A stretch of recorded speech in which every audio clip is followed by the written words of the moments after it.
इस अध्याय में पुत्र की महिमा, दूसरे के द्वारा दिए गए पिंडदान आदि से प्रेतत्व से मुक्ति की बात कही गई है। इस संदर्भ में राजा बभ्रुवाहन तथा एक प्रेत की कथा का वर्णन है। सूत जी ने कहा, सा सुनकर पीपल के पत्ते की भांति कांपते हुए गरुड़ जी ने प्राणियों के उपकार के लिए पुनः भगवान विष्णु से पूछा। गरुड़ जी ने कहा, हे स्वामिन, किस उपाय से मनुष्य प्रमादवश अथवा जानकर पापकर्मों को करके भी यम की यातना को न प्राप्त हो, उसे कहिए।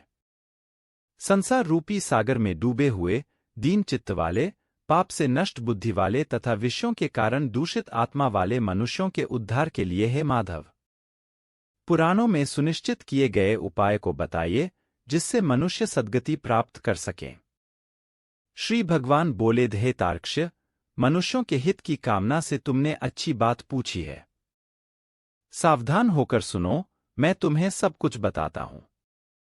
हे खगेश्वर, मैंने इसके पहले पुत्ररहित और पापी मनुष्यों की यातना का वर्णन किया है। पुत्रवान तथा धार्मिक मनुष्यों की पूर्वोक्त दुर्गति कभी नहीं होती। यदि अपने पूर्वार्जित कर्मों के कारण पुत्रोत्पत्ति में विघ्न हो तो किसी उपाय से पुत्र की उत्पत्ति संपन्न करें।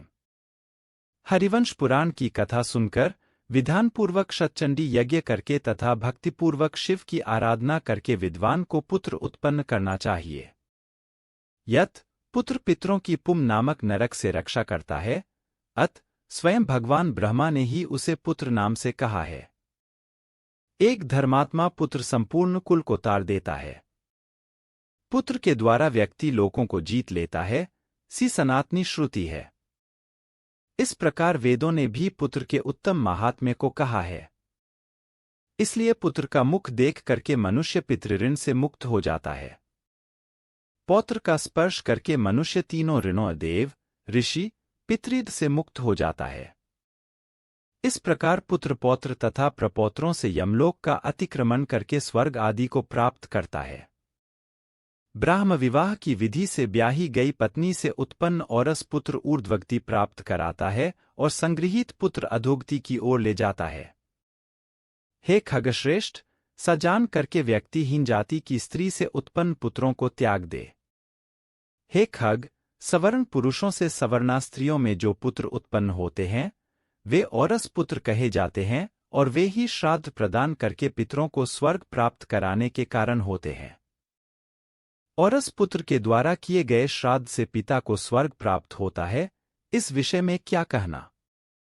दूसरे के द्वारा दिए गए श्राद्ध से भी प्रेत स्वर्ग को चला जाता है, इस विषय में सुनो।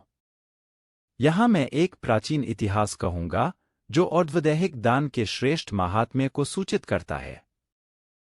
हे तार्क्ष्य, पूर्वकाल में त्रेता युग में महोदय नाम के रमणीय नगर में महाबलशाली और धर्मपरायण बभ्रुवाहन नामक एक राजा रहता था। वह यज्ञानुष्ठान परायण, दानियों में श्रेष्ठ, लक्ष्मी से संपन्न, ब्राह्मण भक्त तथा साधु पुरुषों के प्रति अनुराग रखने वाला, शील तथा आचार आदि गुणों से युक्त, स्वजनों के प्रति अपंत्व और इतरजनों के प्रति दया के भाव से संपन्न था।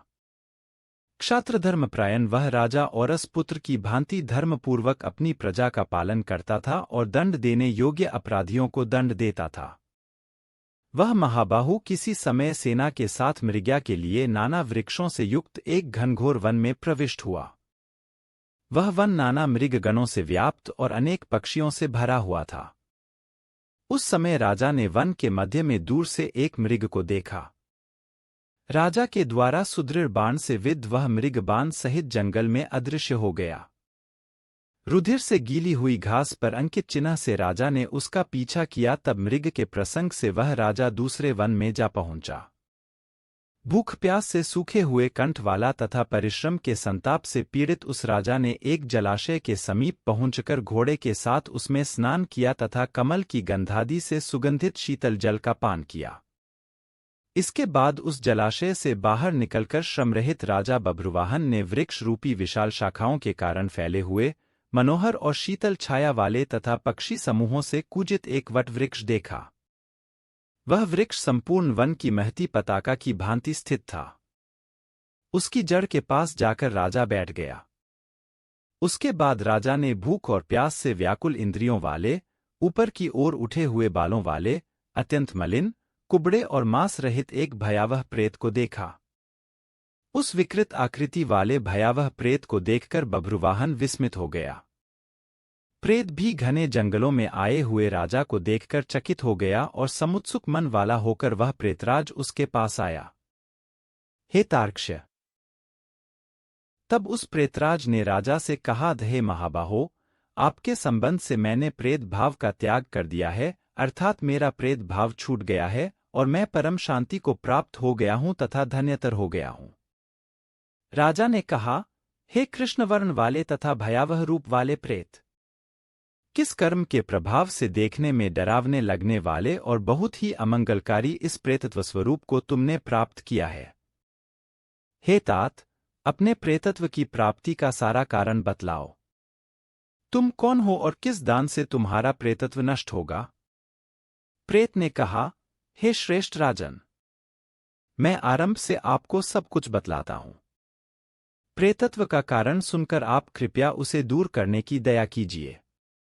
वैदिश नाम का एक नगर था जो सभी प्रकार की संपत्तियों से समृद्ध, नाना जनपदों से व्याप्त, अनेक प्रकार के रत्नों से परिपूर्ण, धनिकों के भवनों तथा देव एवं राजप्रसादों से सुशोभित और अनेक प्रकार के धर्मानुष्ठानों से युक्त था। हे तात, मैं वहां रहता हुआ निरंतर देव पूजा किया करता था।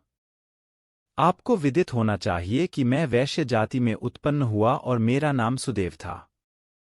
मैंने हव्य प्रदान करके देवताओं का तथा कव्य प्रदान करके पितरों का तर्पण किया।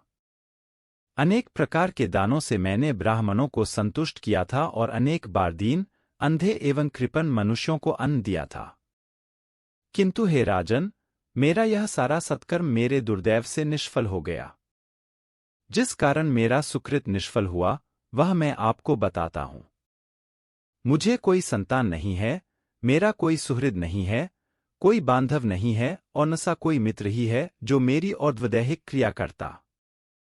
मृत्यु के अनंतर जिस व्यक्ति के उद्देश्य से षोडश मासिक श्राद्ध नहीं दिए जाते, सैकड़ों श्राद्ध करने पर भी उसका प्रेतत्व सुस्थिर ही रहता है, अर्थात दूर नहीं होता।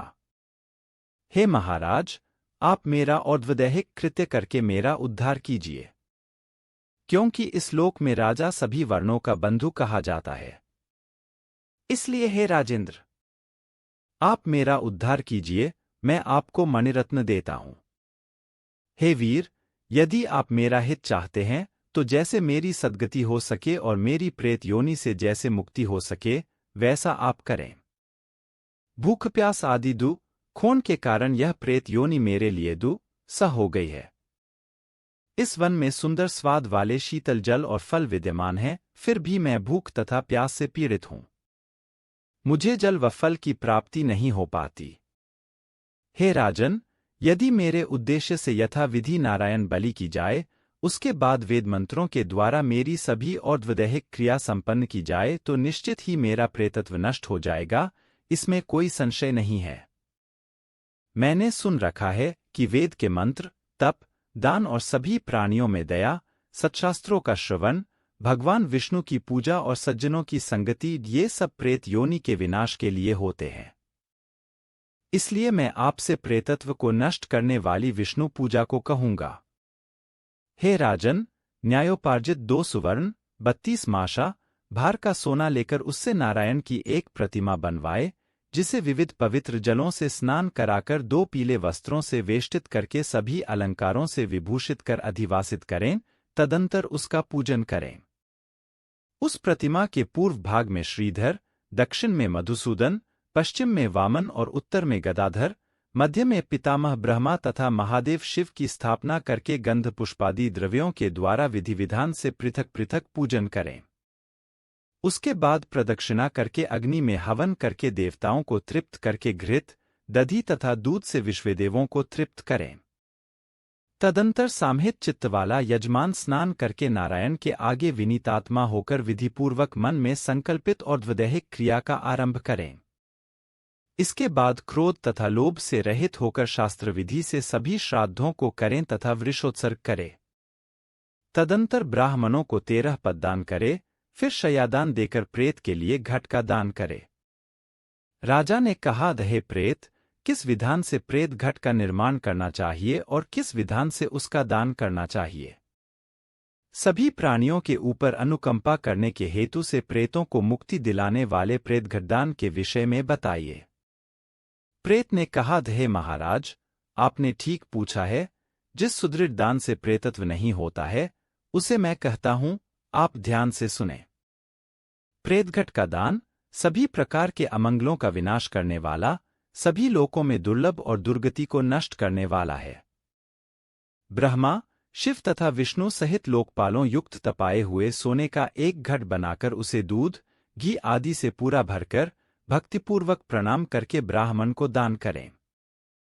इसके अतिरिक्त तुम्हें अन्य सैकड़ों दानों को देने की क्या आवश्यकता। हे राजन, उस घट के मध्य में ब्रह्मा, विष्णु तथा कल्याण करने वाले अविनाशी शंकर की स्थापना करें एवं घट के कंठ में पूर्व आदि दिशाओं में क्रमश लोकपालों का आवाहन करके उनकी धूप, पुष्प, चंदन आदि से विधिवत पूजा करके दूध और घी के साथ उस हिरण्यमय घट का ब्राह्मण को दान करना चाहिए।